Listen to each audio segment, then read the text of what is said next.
자, 그러면 앞서 이제 설명한 젤구조 스트럭처 배열에 기반해서 이제 덧셈 연산을 구현하는 방법을 또 살펴보겠습니다.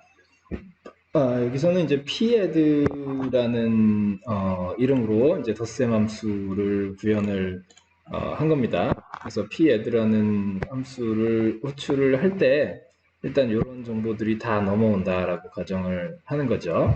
뭐냐면 이제 두 개 다항식을 더해서 이제 최종적인 d 다항식을 만들어내는 거니까 일단 a 다항식의 시작 위치, 끝 위치, 그리고 B 방식의 시작 위치, 그리고 끝 위치를 정보를 이렇게 스타트 A, 피니시 A, 스타트 B, 피니시 B로 제공해 준다라는 거고요. 그리고 이제 결과를 D 방식에다가 이제 저장할 거기 때문에 D 방식의 시작 위치랑 끝 위치를 이제 제공을 해주겠다 이런 겁니다. 이 디다 항식의 위치의 경우는 이제 이게 리턴 값이기 때문에 여기 앞에 이제 A다 항식, B다 항식에 대한 뭐 스타트, 피니시 변수처럼 이제 그냥 콜 바이 밸류에 의한 형태로 넘어오는 게 아니라 이쪽은 이제 콜 바이 레퍼런스로 넘어오고 있죠. 여기 앞에 에스터리스크 붙었잖아요. 이게 무슨 얘기냐면 이제 이 위치에다가 우리가 이 padd 함수를 돌린 다음에 나타난 결과를 넣어주겠다는 얘기죠. 그래서 여기 스타트 d와 스타트 피니시 d는 결과를 넘겨받기 위한 변수가 아니고 이 함수를 수행한 후에 결과를 넘겨주기 위한 변수인 겁니다. 자, 그러면 이제 본격적으로 이 함수 내부를 살펴보면 알고리즘은 똑같아요. 여기도 이제 while 루프를 돌리면서 이제 스위치 케이스를 통해서 이제 차수를 비교하는 거죠. 컴페어 구문이 그대로 나타나 있고요. 그래서 이 차수 비교한 값이 결과가 이제 동일하냐, A 쪽이 크냐, B 쪽이 크냐에 따라서 이제 A 익스포넌트보다 B 익스포넌트의 최대 차수가 더 큰 경우에는 이제 어태치 해주는 거고, 그리고 A 익스포넌트가 B 익스포넌트보다 더 크게 되면은 A 텀을 어태치 해주면 되는 거고, 그리고 이제 똑같을 때는 개수를 덧셈 해주면 되는 거죠. 근데 여기서 개수는 어디에 들어있냐면 어디에 정보가 들어있냐면 각 텀즈는 이제 원래 이제 원 글로벌 메모리니까 한 개의 글로벌 메모리니까 A 당식도 쉐어하고 B 당식도 쉐어를 합니다. 그래서 이제 텀즈는 똑같이 다항식에 관계없이 똑같은 배열을 쓰는 거고, 다만 이제 A 당식의 스타트 위치 또 이제 B 당식의 스타트 위치라고 해서 이제 인덱스를 쓰게 되면 이 텀즈에서 A 당식 위치를 찾아갈 수가 있는 거죠. 그리고 그 A 당식의 스타트 위치 중에서도 멤버가 두 개가 있잖아요. 코에피션트가 있고 익스포넌트가 있는데 코에피션트 파트를 가지고 우리가 이제 이렇게 덧셈 연산을 해줘야 코에피션트 결과값이 나올 수 있다. 이런 얘기죠.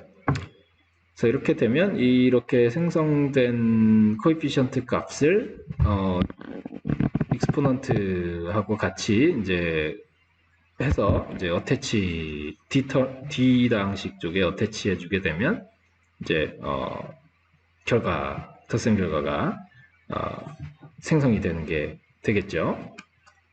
그리고 이제 차수가 동일하지 않은 경우, 최대 차수가 동일하지 않은 경우에는 이제 그 B 당식 또는 A 당식 중에 한쪽을 이제 D 당식 쪽에 이제 어태치 해주면 됩니다. 그래서 지금 B 당식의 익스포넌트가 더 큰 경우에는 스타트 B에 대한 코에피션트와 익스포넌트를 어태치한 거고, 그러면서 이제 스타트 B를 하나 더 1 증가시켜주죠.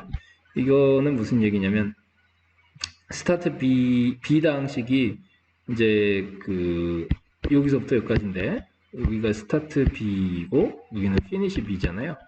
근데 이제 이 당식을 앞에서부터 차수가 높은 것부터 뭐 낮은 형태로 이제 이렇게 기재를 해놨으면 지금 여기를 처리를 했으니까 이 가장 높은 텀 B 당식에서 가장 높은 텀을 처리했으니까 이거를 연산을 마친 후에는 다음 텀으로 이제 우리가 한 개 더 이동해야 될 거 아닙니까? 그 앞서 이제 앞서 코딩했던 데에서는 이런 동작을 어떤 거 가지고 했었나요? 요 위치에 이제 스타트 B 뿔뿔이 아니라 remove라고 하는 이제 함수 호출이 아예 들어가 있었죠. 앞에서는. 그래서 계산 끝낸 텀은 아예 삭제해버리는 동작을 취했었는데 그렇게 할 필요는 없고 여기서는 뭐 그렇게 하면 또 안 되죠. 왜냐면 덧셈 했다고 해서 비당식 정보가 사라져 버리면 안 되니까. 그래서 여기서는 그냥 이제 인덱스 값만 하나 증가시키는 형태로 해주면 다음번 연산을 할 때는 이 스타트 B 인덱스가 이쪽을 가리키게 되니까 자연스럽게 해결이 되죠. 그리고 마찬가지로 A 당식의 익스포넌트가 최고 차수일 경우에는 이제 스타트 A에 대한 코에피션트랑 스타트 A에 대한 익스포넌트를 이렇게 어태치 해주고 나서 마찬가지로 여기도 A 당식의 스타트 위치를 1 증가시켜주는 형태로 구현을 하게 됩니다. 그러면 이제 이 while 구문을 다 돌고 나면 이제 최종적으로 덧셈이 완성이 되게 되지요. 그리고 while 구문을 돌 때 이제 그 조건문에는 이제 이렇게 해주게 됩니다. 그러니까 앞서는 이제 그 다항식이 제로냐 아니냐, is 제로 이라는 연산을 써서 이제 구현했던 부분인데 이러한 구조에서는 이렇게 이제 그 인덱스를 가지고 조건 비교하면 되죠. 스타트 위치가 피니시 위치보다 앞서 있기만 하면 이게 이제 제로가 아니라는 거잖아요.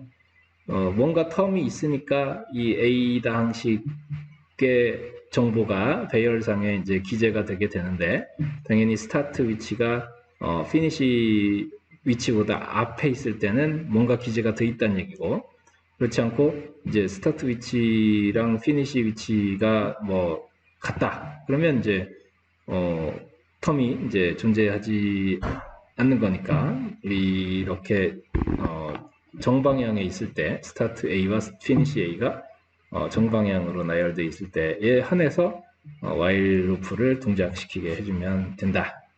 이런 얘기가 되겠습니다.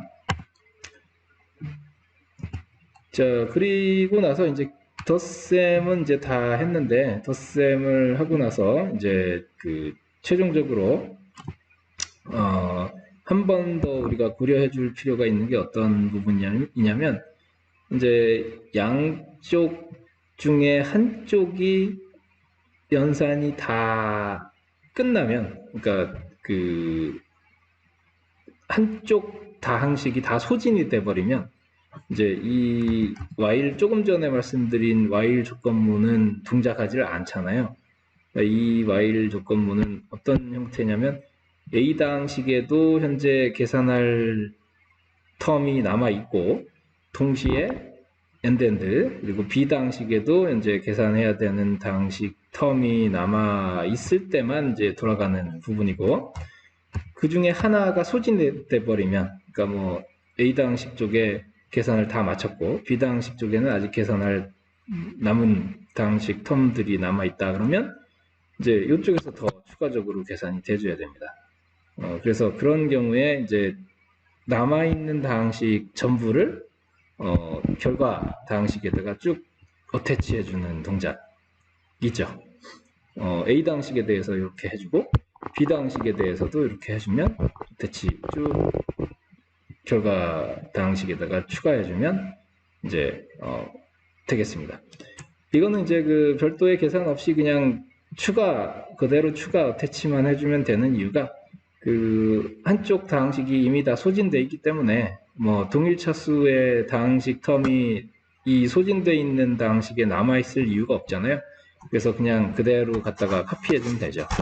지금 예를 들어서 이제 y1 다항식이 x 3승이고 이제 1이었다. x 2승이었다. 그리고 y 두 번째 다항식은 x 3승, 2x 2승, x 5였다. 그러면 우리 앞서 이제 while 루프는 어디서만 돌아가냐면 요 부분. 지금 차수가 동일한 텀이 양쪽에 있는 경우에만 while 루프 이 앞서 이 부분의 알고리즘이 들어가는 거죠. 근데 한쪽의 다항식이 다 이제 소진돼 버린 경우 여기와 여기를 계산할 때 y2 다항식에서 이 x 텀하고 상수 5 텀을 계산하는 단계에서는 이쪽은 다 소진돼서 없잖아요. 그때는 이제 여기서 처리를 해준다 이거죠. 그래서 이 남아있는 이 다항식을 그대로 그냥 결과 D 다항식에다가 이제 갖다 추가시켜주기만 하면 되지 않습니까? 이렇게 남아있으면 계산할 필요 없잖아요. 여기다가 이제 갖다 붙여주는 동작을 하는 게 이 부분이다 라는 이야기가 되겠습니다. 자, 여기 뭐 어널리시스라고 되어 있는 거는 이제 각 이제 다항식의 그 길이에 따라서 어느 정도의 이제 그 연산량이 소요가 되느냐를 이야기하는 노테이션인데 비고 노테이션이라고 해서 자료구조의 알고리즘 복잡도 분석에 주로 많이 사용되는 노테이션입니다. 네, 요 내용이 이제 원래 이 챕터 1에 있어요. 이 교재의 챕터 1에 있고 이 부분을 우리가 이제 조금 뒤에서 다루기로 했기 때문에 여기에서 이 노테이션이 나오는 거는 일단 스킵을 하겠습니다. 그렇게 복잡한 내용은 아닌데 이 내용을 앞에서 하는 것보다는 어느 정도 조금 우리가 그 자료구조에 대한 학습을 하고 나서 돌아와서 하는 게 조금 더 효과적이라는 생각을 제가 합니다. 그래서 이제 조금 뒤에서 챕터 1의 내용을 다시 다루도록 하겠습니다. 자, 그리고 어태치 동작에 대해서도 이제 좀 구현을 어떻게 하나 한번 좀 살펴보겠습니다.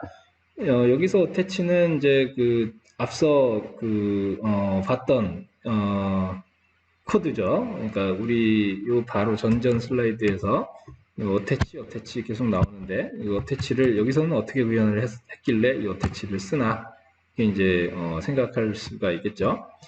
뭐 결과적으로 이 available한 위치에 새로운 텀을 이제 넣어주면 되는 게 이제 어태치죠. 왜냐면 우리가 이 available이라고 하는 이 인덱스 포인터 변수를 유지하기 때문에 저희는 계속 항상시 이 available 인덱스를 유지하고 있기 때문에 이거를 이렇게 쓰기 위해서 유지하는 거죠. 그래서 available한 위치에다가 이 지금 어태치 들어온 값을 여기서 어태치 함수에 같이 들어오는 값은 뭐냐면 코에피션트하고 익스포넌트죠. 그것들을 이제 샥샥 넣어서 새로운 텀을 만들어주기만 하면 됩니다. 그리고 이때 이 available 변수도 이제 1 증가는 시켜줘야 되죠. 그래서 여기 마지막 available 변수 값을 사용할 때, 첫 번째 사용할 때는 1 증가시킬 필요가 없고, 왜냐면 동일한 위치에 들어가는 두 개의 정보인 거니까, 같은 인덱스 번호에 대해서 코에피션트와 익스포넌트 정보가 들어가야 되는 거니까, 여기 첫 번째 사용에서는 available 변수를 1 증가시키지 않고, 대신에 두 번째 변수에서 이제 이 available 변수를 1 증가시키는 형태로 이렇게 사용을 한다라는 얘기고요. 그리고 뭐 당연히 이제 안전장치를 두기 위해서 이 available 변수의 값이 maxterm에서 우리가 앞서 정의한 내용에 비해서 더 커지게 되면 더 이상 사용하지 않게 해줄 필요가 있죠. 그래서 그 부분도 여기 추가가 되어 있습니다.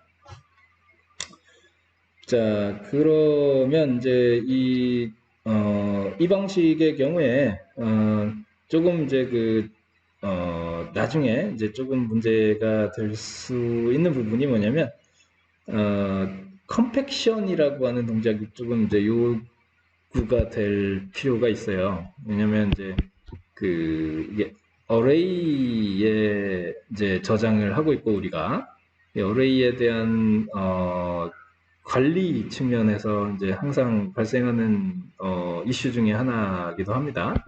그러니까 다항식 중에 하나가 더 이상 필요가 없다면, 뭐 예를 들어서 여기서 폴리노미얼 b가 이제 잘 사용되다가 이제 사용이 끝나서 뭐 더 이상 필요 없어서 메모리상에서 해제했다. 그러면 그 b 폴리노미얼이 사용하던 공간은 어떻게 해야 되겠습니까? 그냥 냅두면 자리를 못 쓰게 되는 거죠. 왜냐면 우리가 계속 이 available이라고 하는 이 변수를 1 증가시키는 형태로 새로운 다항식을 정보를 넣고 있기 때문에 얘를 언젠가는 이제 100까지 갈 거 아니에요. 계속 증가시키는 스킴으로만 가면.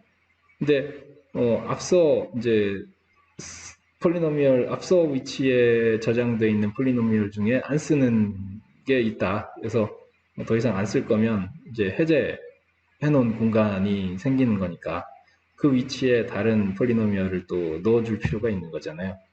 그러지 말고 아예 이제 그 컴팩션이라고 해서 한 방향으로 쫙 밀어붙여서 그런 비는 공간을 없애주는 동작을 해주게 되면 남아있는 공간을 다시 쓸 수가 있는 거죠. 그래서 그런 컴팩션 동작 같은 게 이제 필요하게 되는데, 그래서 이제 이런 형태의 구현 또한 뭐 스파스한 텀들이 많은 이 다항식에서는 메모리 관리 측면에서 유용하기는 하나 일방적으로 좋은 것만은 아니다라는 내용을 알려주기 위해서 이런 문제 제기도 한번 해본 겁니다. 그래서 데이터 무브먼트 하는데 소요되는 시간이 많아질 수 있는 그런 단점이 있다라는 이야기입니다. 자, 다음으로는 이제 스파스 매트릭스를 표현하는 그 자료구조에 대해서 조금 이제 살펴보려고 하는데요. 시간 관계상 이 내용을 전부 다 다루기는 어렵고 스파스 매트릭스의 개념하고 이거를 다루기 위한 ADT 정도를 조금 이제 보기로 하죠. 일단 스파스 매트릭스는 희소한 행렬이잖아요. 그래서 이 희소 행렬이라고 정의하는 거는 여기 선형대수 쪽에서 이제 다 얘기가 됐었던 부분이고, 그러니까 이렇게 이제 0인 부분이 좀 많으면 이게 이제 우리가 지금 쉽게 얘기해서 희소한 행렬로 볼 수 있는 거죠. 반대로 이제 이러한 매트릭스는 이제 스파스한 매트릭스가 아니라고 할 수 있겠습니다. 내용들이 0이 아닌 엘리먼트들이 꽉 차 있죠. 그래서 이러한 케이스에 필요한 공간은 사실 여기는 이제 36 공간이죠. 행열을 6개씩 로케이션 했으니까. 근데 실제 36개의 사용 가능한 공간 중에서 8개의 엘리먼트에만 데이터가 들어가 있으니까 상당히 이제 메모리 효율이 좁지 않은 거죠. 반면에 여기는 이제 5x3의 즉 15개의 메모리를 알로케이션을 해서 15개를 풀리 유틸라이즈 하고 있으니까 얘는 상당히 메모리 사용률 효율성이 좋은 형태가 되겠습니다. 그래서 이러한 스파스한 매트릭스의 경우에 어떠한 자료 구조를 썼을 때 메모리를 효율적으로 활용해서 연산을 해줄 수 있겠는가, 그런 취지에서 이 스파스 매트릭스를 다루기 위한 별도의 자료 구조를 좀 ADT를 만들어 보자, 이런 이야기가 되겠습니다. 그래서 그러한 취지에서 만들어지는 ADT가 바로 이 스파스 매트릭스 ADT이겠고요. 이 스파스 매트릭스 ADT에서 당연히 뭐가 이제 필요하게 되겠습니까? 기본 동작이 당연히 필요하겠죠. 첫 번째로 이 스파스 매트릭스를 만들 수 있는 함수 만들어줘야 되겠죠. 그래서 행하고 열에 대한 정보를 주면 일단 메모리 올로케이션을 해서 데이터를 넣을 수 있는 공간을 만들어주는 함수가 필요할 것이고요. 그리고 행렬이니까 행렬 간의 덧셈, 곱셈에 대한 연산이 될 수 있도록 add, multiply 함수를 만들어 줄 필요가 있고요. 그리고 아시다시피 이제 그 트랜스포즈 그 전치라고 하는 동작을 행렬에 대해서는 이제 필요한 연산 중에 하나니까 트랜스포즈 해줄 수 있는 함수도 또 만들어줄 필요가 있을 겁니다. 물론 여기서 이제 ADT에서는 항상 말씀드리지만 이 동작에 대한 세부사항을 여기다 다 명세하는 건 아니고 이 각각의 동작이 어떤 기능을 한다라는 정도만 이제 기재해주면 충분합니다. 그래서 세부적인 구현은 이 ADT를 보고 구현하는 개발자가 원하는 대로 자유롭게 할 수 있게 해주면 되고요. 그리고 이 스파스 매트릭스의 오브젝트는 어떤 거냐면 행정보, 열정보가 있을 때 그에 대해서 대응하는 value를 저장해주는 이제 공간이 있으면 되겠습니다. 그래서 얘들은 각각 row하고 컬럼은 인테저이고 그리고 value 에 대해서 value가 대응하는 형태로 이제 존재하게 되고요. 이렇게 세 개 엘리먼트가 한 개 세트로 이제 존재하는 형태가 이제 되겠습니다. 그리고 여기에서 각각 사용되는 이런 maxrow, maxcol, A, B와 같은 키워드들에 대한 정보는 역시 functions 바로 밑에 줄에 이제 저장이 되게 되겠습니다. 자, 이상으로 이번 강의를 마치겠습니다. 여러분 수고하셨습니다.